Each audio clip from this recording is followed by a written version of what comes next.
Back on Inside Tennessee with two Democrats who would like your vote in the upcoming election. They are running in District 89, a seat held by Roger Kane for basically the last 6 years. This is a Tennessee legislative seat. Keifel, we talked a little bit about health care. Coleen raised it in her remarks. Where do you stand on health care in Tennessee, and what, as a lawmaker, could you do to improve it? So I think the concerns of most of our constituents revolve around three things. They are healthcare, a living wage, and the opioid epidemic. And honestly, I think all three of them are tied together. When you're working 2 and 3 jobs to make sure that you can make rent, you're going to go with the quick fix. So if you can't afford healthcare, you're going to go wherever you can, and it's like, I'm in pain, give me whatever will get me through so I can get back to work, my 2nd and 3rd job. We need to make that Medicaid expansion happen. We have money from our state basically going elsewhere. Our neighboring states, Kentucky and Virginia, have passed Medicaid expansion, so they're getting our money.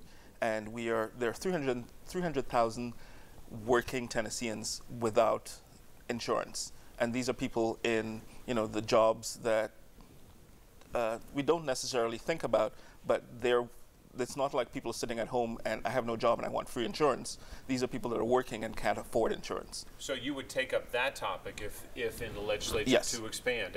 And how about you, Coleen? You mentioned it as well. Right. So all of the Democrats, I think, that are running for office are all on the same page that we need to expand Medicaid. What Keifel was talking about is that we are already, as Tennesseans, paying for Medicaid.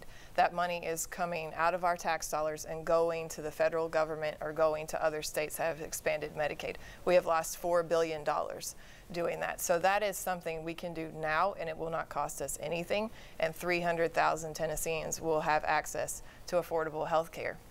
We've also had 8 rural hospitals closed in Tennessee, and more could close any time. 82% of Tennessee is considered a rural community. So this has a big impact on many things, and just a simple expansion of Medicaid will help so many things in our state. And to Keifel's point about a living wage, right. that is a part of this process, part of a leg on the stool, if you will. Right. Where do you stand on that? Are people who are in basic jobs in Tennessee right. being paid enough? Right. So Tennessee actually leads the nation in, we have the highest amount of minimum wage jobs, which is $7.25 an hour. I am fully supportive of having a minimum wage at $15 an hour. On your show, I've seen other county commission candidates even advocate for $18 an hour, and some have said $20 an hour. So now it looks like $15 an hour is a low thing to ask for. Keifel, where do you stand on that? I agree with that completely. There is a study that just came out in Knox County. You would have to work 87 hours a week at a minimum wage job to afford a 2-bedroom apartment. That is a little unreasonable. 87 hours a week, there's no sleep, there's no interaction with your families. And again, we come back to there's no time. If you don't feel well, there's no time for you to go to the doctor. So again, like the 3 legs on the stool, that's where we're looking at. Perpetuating the problem. Let's yeah. talk about that other leg that you brought up, and that is the opioid crisis.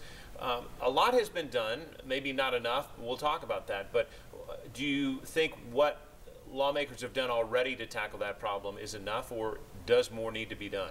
We do need to do some more. I'm glad that the state is suing some of these drug manufacturers because they're turning out pill mills. I was talking to a friend of mine that just went to medical school, and part of the problem is you come out of medical school with this large amount of debt, and you're getting these offers. You're seeing people that may or may not be able to pay.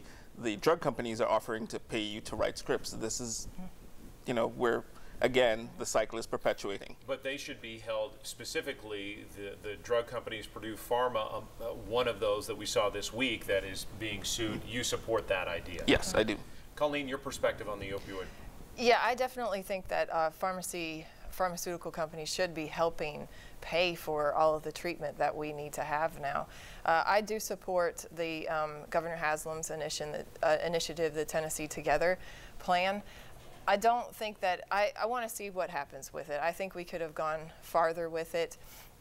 We definitely do need more treatment programs. We also need more doctors that can provide medical assisted therapy. And something that is not mentioned very often, but you all have mentioned it on your show this week, is the need for clean needle exchanges, because we do have a very high rate of infection in our hospitals. Our healthcare workers are dealing with people that are addicted to opioids and heroin and things like that are coming into their hospitals with infections, and they're dying of heart disease or things from the infection. So we need to promote clean needle exchanges as well. Coleen Martinez, Keifel Agostini, thank you both for being here. Thank you for watching. Thank you. Thank you.